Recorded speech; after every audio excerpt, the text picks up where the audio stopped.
नमस्कार, मैं हूं संतोष पाठक और आप लोग देखना शुरू कर चुके हैं संतोष पाठक ऑफिशियल यूट्यूब प्लेटफॉर्म। बिहार के चुनावी मैदान में वायदों की वर्षा तो हो रही है, चांद पर पहुंचाने तक का वादा करना अब शेष रह गया है, लेकिन वादों के साथ साथ वहां बारिश के बूंदों की भी बौछार हो रही है। पिछले कई दिनों से लगातार बारिश हो रही है और इसके बावजूद हमारे साथ ग्राउंड जीरो से यानी बिहार की धरती से जुड़ रहे हैं सीधे सीधे वरिष्ठ पत्रकार शशि शेखर साहब। कई नेता, हेलीकॉप्टर वाले नेता चुनाव प्रचार नहीं कर पा रहे हैं, बारिश ने उनके चुनाव प्रचार अभियान को थाम दिया है, लेकिन हम आपके सामने सही खबर, सच्ची खबर, असली खबर तथ्यों के साथ रखने आए हैं। कुछ ऐसे सवाल उठाने आए हैं जो सवाल इस देश के लोकतंत्र को लेकर, जो सवाल बिहार के अतीत, वर्तमान और इससे भी ज्यादा भविष्य को लेकर। तो शशि भाई, आपका बहुत बहुत स्वागत है हमारे यूट्यूब मंच पर। Thank you. बारिश का क्या हाल है? लगातार 4 दिन से बारिश हो रही है और ये चुनाव बड़ा अद्भुत चुनाव है हर मायने में कि एक तो फेस्टिव सीजन था। उसके बाद लोगों ने सोचा, कैंडिडेट्स ने, कि ठीक है, फेस्टिव सीजन में आम लोगों को दिक्कत नहीं पहुंचाएंगे, मतलब उनको डिस्टर्ब नहीं करेंगे। उसके बाद लगातार 4 दिन की बारिश है। कुछ लोग उसमें घूम रहे हैं, कुछ लोग के काफिले घूम रहे हैं। और अद्भुत मैंने कहा तो मुझे जहां तक याद आ रहा है कि 2005 के बाद 2005 के बाद से, इनफैक्ट मैं उससे भी पहले अगर कहूं कि जिस तरह की घटनाएं बिहार में इस वक्त घट रही है चुनाव के दौरान, ये हम लोगों ने 20 साल पहले देखा था, देखने की आदत थी। अब वो मतलब करीब करीब थम सा गया था, लेकिन अचानक इस चुनाव में हत्या, आक्रमण, कैंडिडेट्स पे झड़प, इस तरह की चीजें सामने आ रही है और ये बड़ा, इसीलिए मैंने कहा कि बड़ा अद्भुत ये चुनाव जो है वो बन गया है। टिकट बिल्कुल डिस्ट्रीब्यूशन से शशि भाई, लेकर और एक चीज शशि भाई, एक चीज थोड़ा सा मैं दर्शकों को कह दूं। जैसे क्रिकेट का मैदान होता है तो नियम कायदे कानून से लिया जाता है कि व्हाइट बॉल होगा, नो बॉल होगा, आउट होगा, नहीं होगा। कुश्ती के मैदान में भी कुश्ती के नियम कायदे कानून तो होते ही हैं। हमारे देश के संविधान निर्माताओं ने जब ये फैसला किया, जिस समय ब्रिटेन में भी महिलाओं को वोट देने का अधिकार नहीं था, ब्रिटेन से आजाद होने वाले भारत के संविधान निर्माताओं ने यह फैसला किया कि हम जाति, लिंग, किसी भी तरह के भेदभाव के बिना तमाम तमाम लोगों को मत देने का अधिकार देंगे। उस समय उस चुनावी प्रक्रिया के एक नियम कायदे कानून भी तय किए गए। लेकिन क्या हो जब मुख्य चुनाव आयुक्त बेशर्मी पर उतर जाए, देश के चुनाव आयोग बेशर्मी पर उतर जाए, ज्ञानेश कुमार बेशर्मी पर उतर जाए और राष्ट्रीय जनता दल कहे, कांग्रेस कहे, तमाम विपक्षी राजनीतिक दल के नेता आरोप लगाते रहे। यहां तो खुला खुला नीतीश कुमार के करीबी नेता जो है वो चुनाव आयोग की ज्ञानेश कुमार की कलई खोलते हुए नजर आ रहे हैं। आपने हत्या का जिक्र किया, अनंत सिंह के इलाके में, मोकामा में अनंत सिंह के इलाके में लालू यादव के करीबी रहे दुलार चंद यादव की हत्या। उसके बाद जब उनका शव लेकर जाया जा रहा था उसमें पथराव, ये तमाम चीजें तो आ गई। आरोप अनंत सिंह पर लगे। अनंत सिंह हालांकि अपने विरोधी पर, सूरजभान सिंह पर आरोप लगा रहे हैं, लेकिन अनंत सिंह का एक बयान बहुत ज्यादा वायरल हो रहा है। वो कह रहे हैं कि मेरी वो नहीं थी, मेरे काफिले में 40-50 गाड़ियां चल रही थी, लेकिन मैं 20 गाड़ियां आगे निकल गई, कुछ गाड़ियां पीछे रह गई, उसमें तोड़फोड़ किया। वो तो क्लियर कट कह रहे हैं कि 50 गाड़ियां चल रही थी। चुनाव आयोग का नियम कहता है कुछ ही गाड़ियां, जहां तक मुझे ध्यान आ रहा है कि शायद 3 या 4 गाड़ियों का नियम है। उम्मीदवार क्लियर कट कह रहा है कि 50 गाड़ियां चल रही थी, हत्या हो गई, बिहार का राजनीतिक माहौल खराब कर दिया गया। और सुनने में आ रहा है कि चुनाव आयोग ने बिहार के डीजीपी से रिपोर्ट मांगी है। यहाँ तो उम्मीदवार खुल्लम खुल्ला सब कुछ कह रहा है। और बिहार के डीजीपी तो छोड़िए, अभी आया था ना एक चुनाव में कई राज्यों के आईएएस अधिकारी पर्यवेक्षक बन के जाते हैं। तो चलिए भाई, वहां के एसपी और कप्तान साहब तो नीतीश कुमार के हैं, तो कैसे अनंत सिंह के खिलाफ कार्रवाई करे। लेकिन पर्यवेक्षक तो बाहर से गए हैं ना, आईएएस अधिकारी पर्यवेक्षक बन के बाहर से गए हैं। चुनाव आयोग, मुख्य चुनाव आयोग निगरानी कर रहा है, 24x7 निगरानी कर रहा है। अगर यही आरोप 50 गाड़ियों वाला अगर किसी विपक्ष के उम्मीदवार ने स्वीकार किया होता तो हो सकता है कि अब तक कार्रवाई हो गई होती। लेकिन सत्तारूढ़ पार्टी, एनडीए गठबंधन, नीतीश कुमार के करीबी नेता खुद अपने काफिले की गाड़ियों की संख्या बता रहे हैं और देश के मुख्य चुनाव आयुक्त ज्ञानेश कुमार बेशर्मी से रिपोर्ट रिपोर्ट रिपोर्ट खेलते हुए नजर आ रहे हैं। आपको लगता है कि वाकई अब सारी जो हदें हैं वो टूट गई हैं, आगे पैसे का भी खेल हो रहा है, बड़ा पैसे का खेल हो रहा है, उसके बारे में भी आगे हम चर्चा करेंगे। लेकिन बिहार में चुनाव आयोग बीजेपी को जिताने के लिए पूरी तरह से बेशर्मी पर उतर गया है क्या? देखिए, आपने बात की शुरुआत में कहा कि हमारे जो पुरखे थे उन्होंने जिस तरह के वोटिंग राइट्स दिए, उसका सिर्फ एक ही मतलब था कि जो हम डेमोक्रेसी ला रहे हैं, डेमोक्रेसी को अडॉप्ट कर रहे हैं, उसमें हर एक वयस्क मतदाता की भागीदारी हो। वो भागीदारी मतलब उसको कहा गया कि वन वोट वन वैल्यू, मतलब आप अमीर है, गरीब है, किस जाति के हैं, किस धर्म के हैं, कोई उससे फर्क नहीं पड़ता। लेकिन तो ये डेमोक्रेसी में पब्लिक मतलब जो डेमो है उसके महत्व को बताता है, और ये बताता है कि इनके बिना कुछ नहीं है। लेकिन पिछले 20-25 सालों में, 15-20 सालों में मैं कहूंगा कि जिसको हम लोकतंत्र का महापर्व कहते हैं चुनाव, इस चुनाव को डेटाक्रेसी ने सबसे पहले खत्म किया। उसमें आम लोगों की भागीदारी जो है वो घट गई। उसके बाद मॉडल कोड ऑफ कंडक्ट को लेकर के जितनी बातें आई वो ठीक है कि तात्कालिक स्थितियों परिस्थितियों को देखते हुए वो जरूरी था, क्योंकि एक तरह की एनार्की आ गई थी। लेकिन उसमें सुधार के नाम पे जो पीपुल्स पार्टिसिपेशन डेमोक्रेसी के इस महापर्व में होना चाहिए, जो होता था, अब नहीं है। अब उसको समेट दिया गया है कि आप मतदान के दिन जाइए और एक बटन दबाइए और घर चले आइए। पहले क्या होता था कि चौक चौराहों पे, गली मोहल्ले में लोग बैठते थे, उस पर डिबेट करते थे, बातचीत होती थी, कैंडिडेट से बातचीत होती थी, उनसे सवाल जवाब होता था। अब वो सारा काम टेक्नोलॉजी कर रहा है, वो सारा काम डेटा के जो मास्टर लोग हैं वो लोग कर रहे हैं। नेता सिर्फ एक इमेज है, एक छवि है, और वो आ रहा है, पार्टी का रिप्रेजेंट कर रहा है, उसको जनता से कोई लेना देना नहीं है। पहली बात। दूसरी बात जो आपने कही कि ये जो अनंत सिंह ने स्वीकार किया, देखिए ये बात सही है, लेकिन मैं इसमें एक चीज ये जोड़ूंगा कि पिछले 10 सालों में मॉडल कोड ऑफ कंडक्ट का कितना उल्लंघन हुआ, उसके कितनी शिकायतें चुनाव आयोग के पास गई, और उन पर क्या कार्रवाई चुनाव आयोग ने किया, ये आप भी जानते हैं, मैं भी जानता हूं, पूरा देश जानता है। ये अब न्यू नॉर्मल हो चुका है। इसी 6 तारीख को फर्स्ट फेज का इलेक्शन होना है, और इसी 6 तारीख को बिहार में ही, ऐसा भी नहीं कि किसी दूसरे स्टेट में, बिहार में ही, मतलब एक जिले में चुनाव होगा, हो रहा होगा, और दूसरे जिले, तीसरे जिले में प्रधानमंत्री जी का चुनावी भाषण हो रहा होगा। क्या ये मॉडल कोड ऑफ कंडक्ट तय करने वाले लोगों को लगता है कि ये ठीक है? अगर लगता है तो ठीक है, कोई दिक्कत नहीं है, नहीं क्योंकि शिव जी, शशि भाई, एक लाइन और मैं इसमें ऐड करना चाहूंगा कि सिर्फ प्रधानमंत्री जी का चुनावी भाषण नहीं हो रहा होगा, बल्कि प्रधानमंत्री कार्यालय के पहले बीजेपी के यहाँ से शुरुआत होगी। न्यूज चैनल के संपादकों को फोन करके कहा जाएगा कि पीएम के भाषण को लाइव दिखाइए, और अगर कोई न्यूज चैनल थोड़ा सा अड़ने की कोशिश करेगा कि नहीं हम 5 मिनट 7 मिनट दिखा दे, तो फिर प्रधानमंत्री कार्यालय के एक अधिकारी से बड़ा गजब टाइप से डांटते हुए मैसेज जाएगा संपादकों को, और फिर कांपते हुए संपादक एक जगह जहां वोटिंग हो रही होगी, कई जगह लफड़ा होगा, कई जगह अब तो हिंसक माहौल बन गया है, उस तरह की घटना होगी, लेकिन डरे हुए संपादक, सहमे हुए संपादक खबर छोड़कर नरेंद्र मोदी साहब की रैली को लाइव दिखाते हुए नजर आएंगे। ये भी मीडिया की बड़ी मजबूरी है एक तरह से। नहीं, ये मीडिया की अपनी चॉइस है, बल्कि ये मजबूरी में नहीं कहूंगा, ये उनकी चॉइस है कि उन्होंने अपनी पसंद से इस चीज को स्वीकार किया है। नहीं तो प्रतिरोध और हस्तक्षेप की आवाज कभी खत्म नहीं होती है। इसी दौर में कुछ एक मीडिया हाउसेज हैं जो सही बात करते हैं, वो इस पर सवाल करते हैं, लेकिन उसको अनसुना कर दिया जाता है। लेकिन जो बड़े घराने हैं उनका सीधा सीधा व्यापारिक हित है, और वो व्यापारिक हित जो है, आप तो पूरा मोडस ऑपरेंडी जानते हैं कि मीडिया का मोडस ऑपरेंडी क्या है, कैपिटल का मैनेजमेंट क्या है, और इस चीज को सरकारें जान गई है। सिर्फ केंद्र की सरकार, मौजूदा सरकार ही नहीं, कई राज्यों की सरकारें भी इस चीज को जानती है, चाहे वो दिल्ली की पहले की सरकार रही हो, इवन बिहार की बात मैं करता हूँ, बिहार की जो नीतीश सरकार रही पिछले 20 साल में, इस दौर में यहाँ की मीडिया का क्या हाल हुआ। हरिवंश जी जैसे जो आज राज्यसभा के उपसभापति हैं, वो एक बहुत ही मेधावी प्रखर पत्रकार माने जाते थे, माने जाते हैं। हालांकि अब पिछले कुछ समय से वो इस पत्रकारिता में नहीं है, लेकिन अभी भी आप देखेंगे उनका कॉलम एक छप रहा था इस चुनाव के दौरान प्रभात खबर अखबार में।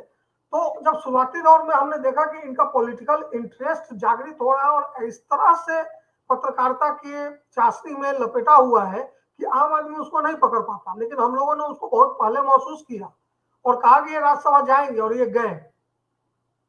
तो ये सिर्फ केंद्र ही नहीं, ये मंत्र जो है अब राज्य सरकारों को भी पता चल गया है। तो मैं इसको कहता हूं कि देखिए, डराने धमकाने की जो बात है, इसके उदाहरण हमारे पास 75 में भी है।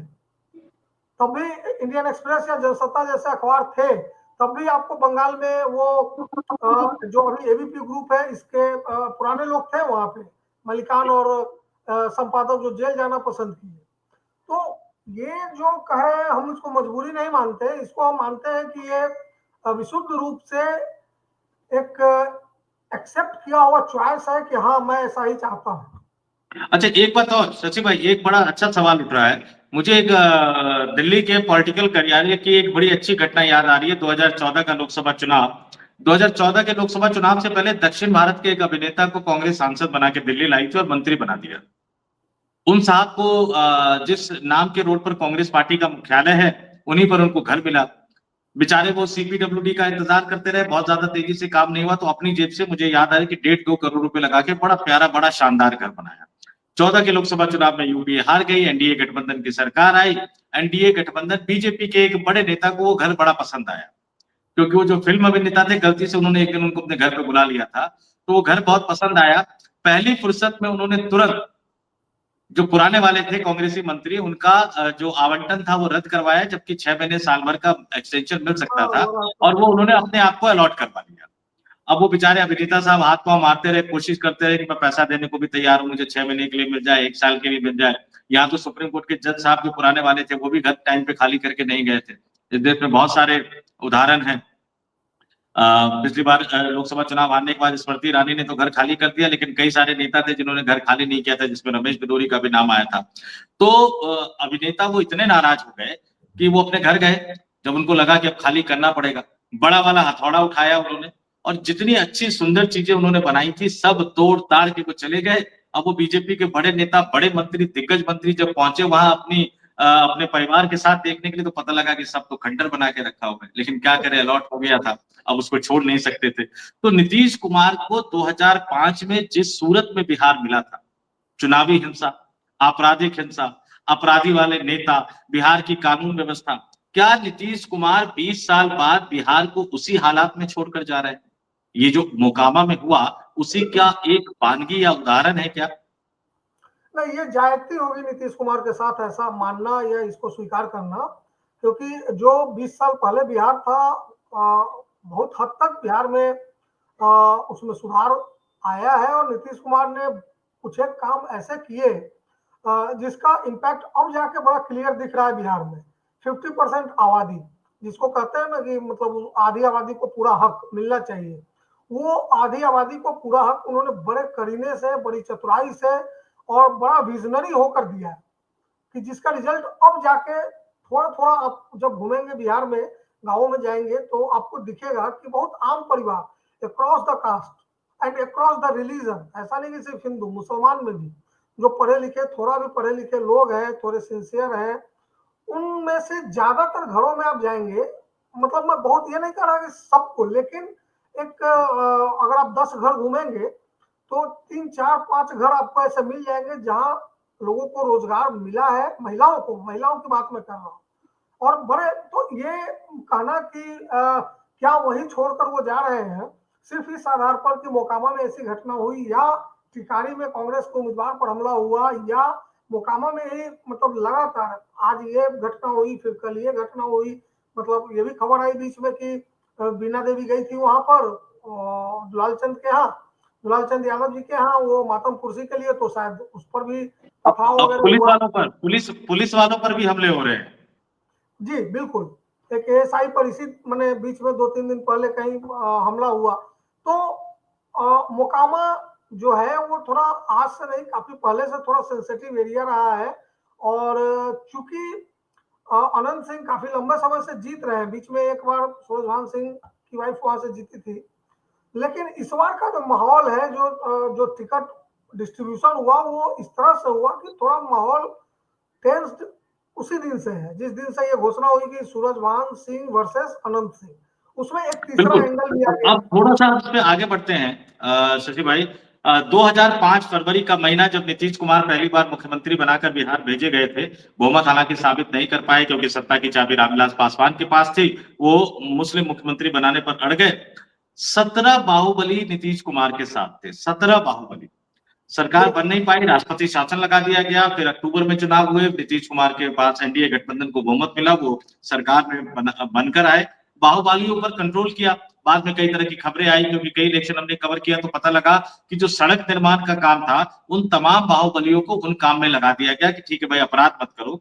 लेकिन अब अनंत सिंह पर इतने मामले होने के बावजूद जेल से बाहर निकालना, जिस तरह से उन्होंने लवली आनंद के पति साहब का किस्सा है कि उनको जिस तरह से जेल से बाहर निकाला गया सिर्फ कानून में एक बदलाव करके, आनंद मोहन साहब को, ये तमाम किस्से बताते हैं कि कुछ ना कुछ तो मजबूरियां रही होंगी। लेकिन एक बात और है, भारत में चुनावी प्रक्रिया में हम माने या ना माने, लेकिन शराब और पैसा ये अभिनव रहा है।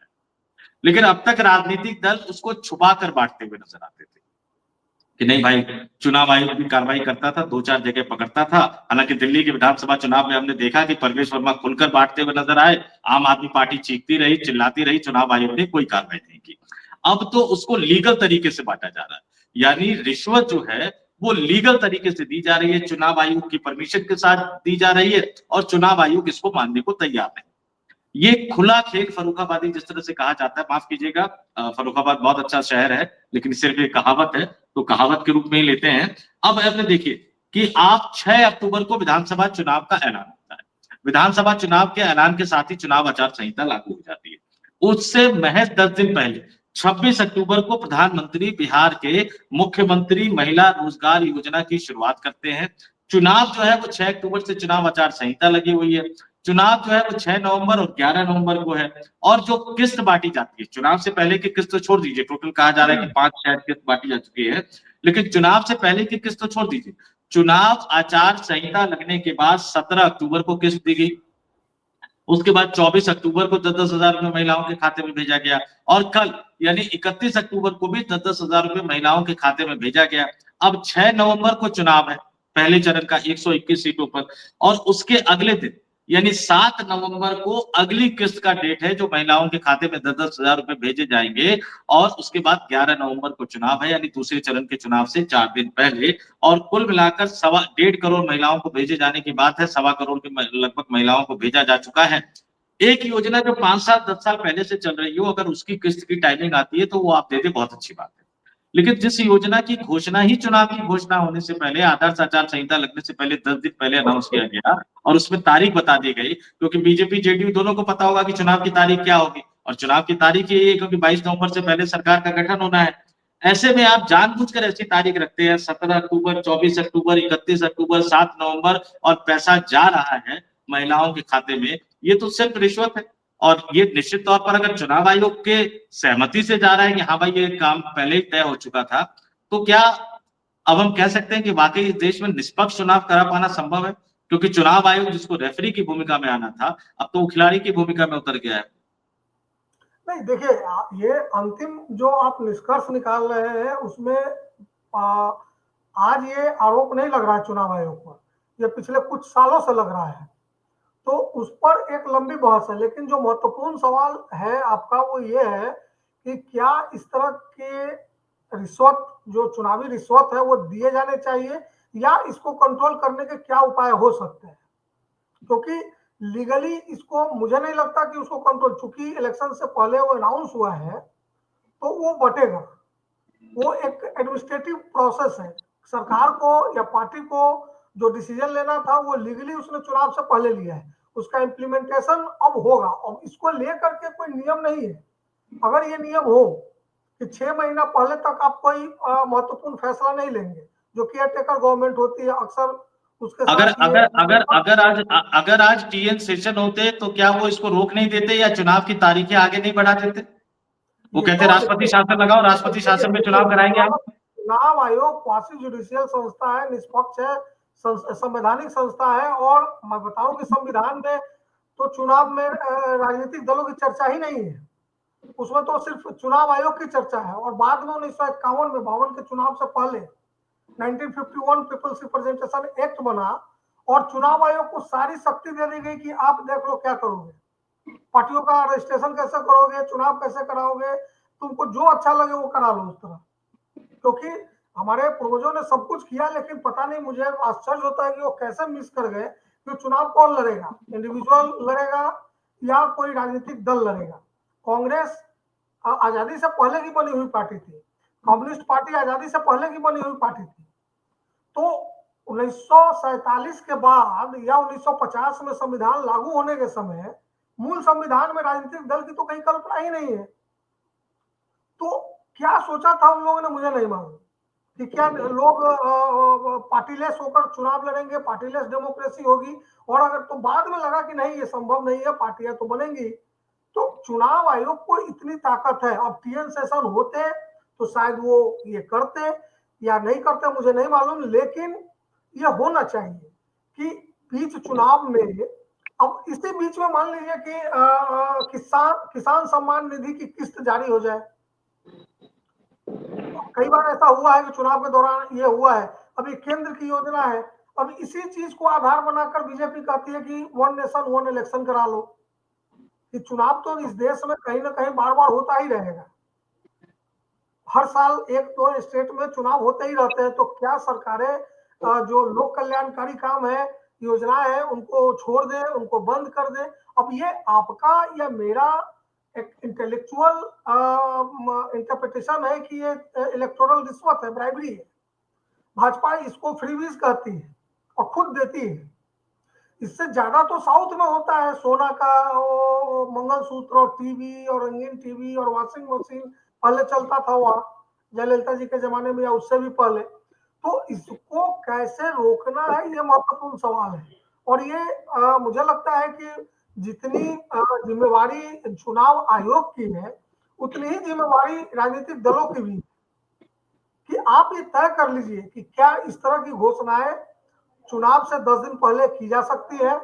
नहीं, लेकिन सच में अगर राजनीतिक दल भारतीय जनता पार्टी की तरफ से हो, जिन्हें कुछ भी करके सिर्फ चुनाव जीतना है, चुनाव से पहले मौका मिलता है तो अरविंद केजरीवाल को जेल भेज देना, चुनाव से पहले मौका मिलता है तो हेमंत सोरेन को जेल भेज देना, चुनाव से पहले, चुनाव के बाद, चुनाव के बीच में जो कुछ भी करने का मौका मिले वो तमाम चीजें करते हुए नजर आते हैं। वोट चोरी का आरोप लग रहा है, वोट नाम काटे जाने के आरोप लग रहे हैं, उसके बावजूद भी वोटर लिस्ट में कई तरह के नाम हैं। जो राजनीतिक दल सिर्फ अपने आप को 24 घंटे सातों दिन चुनाव जीतने के बारे में सोचती है, कम से कम संविधान निर्माताओं ने नहीं सोचा होगा कि ऐसा भी दिन आएगा कि कोई सत्ता में बैठे हुआ राजनीतिक दल सिर्फ चुनाव चुनाव चुनाव के बारे में सोचेगा। एक अंतिम सवाल, 1 करोड़ से ज्यादा नौकरियां।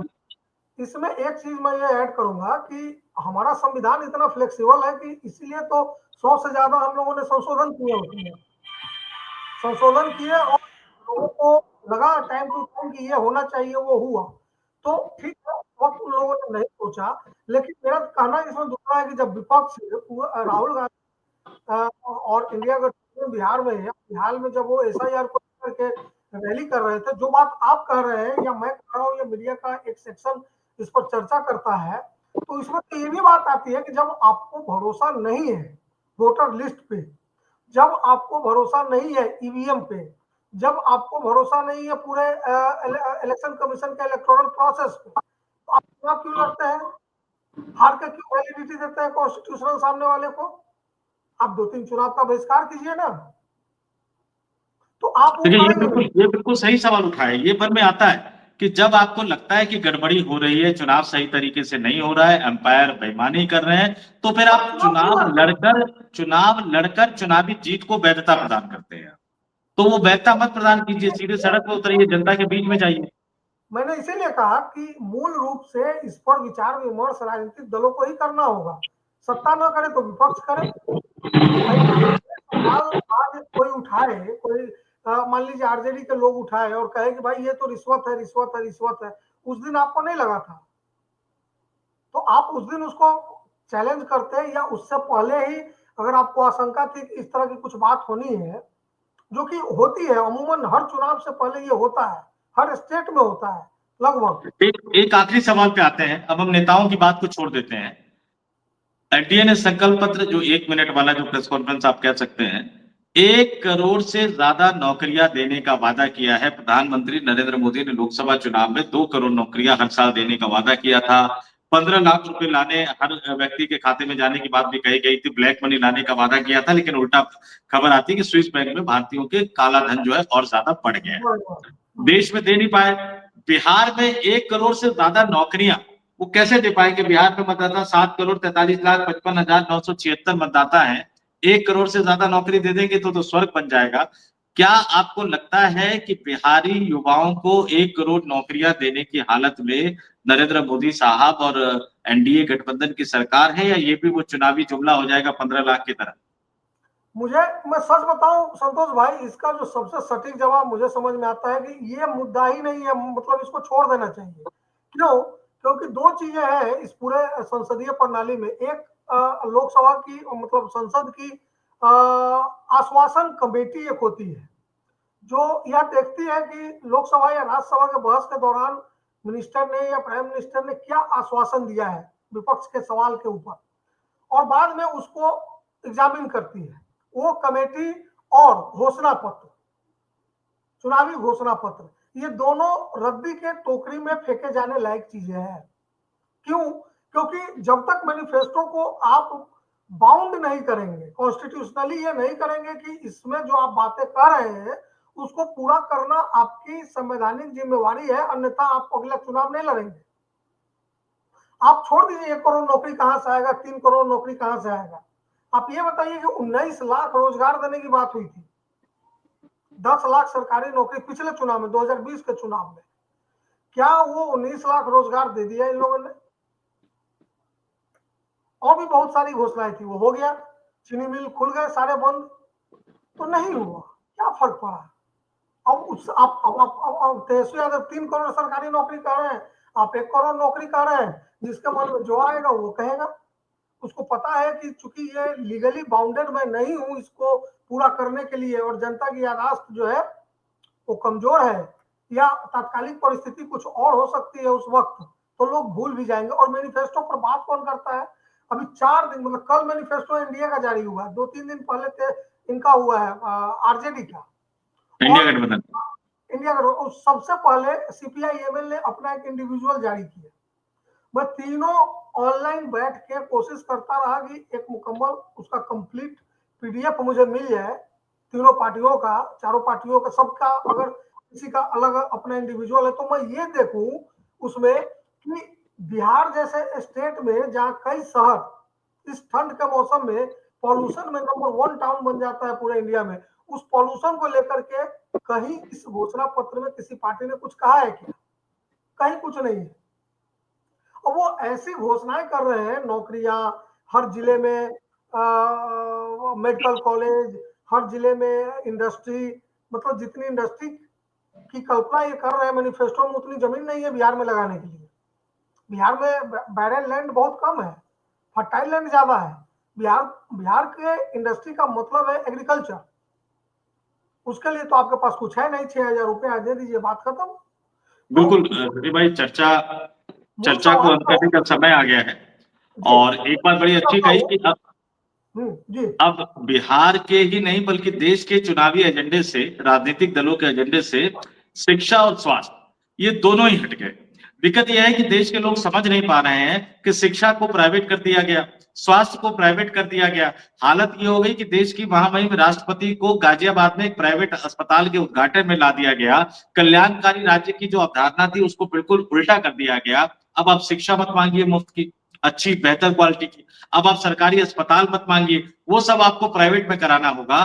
तो उसका खर्च तो आपकी जेब से जाएगा, और जो आप टैक्स देते हैं, जो आप टैक्स देते हैं, उस टैक्स के पैसे से आप ही के खाते में कोई 1,000 भेज देगा, कोई 2,000 भेज देगा, कोई 10,000 भेज देगा, कोई 8,000 भेज देगा। वो भेजता रहेगा और आपके वोट को वो खरीदता रहेगा। लेकिन हम मूल मुद्दों पे नहीं आते। और जिस तरह से शशि भाई ने भी कहा कि मूल मुद्दों पर, प्रदूषण की समस्या पर, बिहार की खेती पर, कृषि व्यवस्था पर कोई चर्चा नहीं हो रही है। तो पता नहीं विधानसभा चुनाव के बाद भी सूरत हाल बदलेगी या नहीं बदलेगी। लेकिन अगर रेफरी ही बेईमानी करने लग जाए और चुनाव आयोग ही बेईमानी करने लग जाए तो फिर चुनावी प्रक्रिया का भगवान ही मालिक है। और आज निश्चित तौर पर टीएन शेषन साहब एक बार फिर से याद आ रहे हैं। तो हमारे साथ चर्चा में शामिल होने के लिए आपका बहुत बहुत धन्यवाद सचिव भाई। Thank you, thank you. बहुत बहुत धन्यवाद और नमस्कार। और आप तमाम लोगों से अपील करेंगे कि अगर ये चर्चा आपको पसंद आई है तो लाइक कर लीजिए, शेयर कर लीजिए, 2-4 लोगों तक पहुंचाइए। कमेंट करके जरूर बताइएगा कि आप लोग हमारी बात से सहमत है या नहीं है। सहमति का भी स्वागत है, असहमति का भी स्वागत है, क्योंकि लोकतंत्र में हम आपके विचारों से सहमत हो या ना हो, असहमति को स्वीकार करना ही असली लोकतंत्र है। तो इस वीडियो में इतना ही। हम दोनों को दीजिए इजाजत। नमस्कार।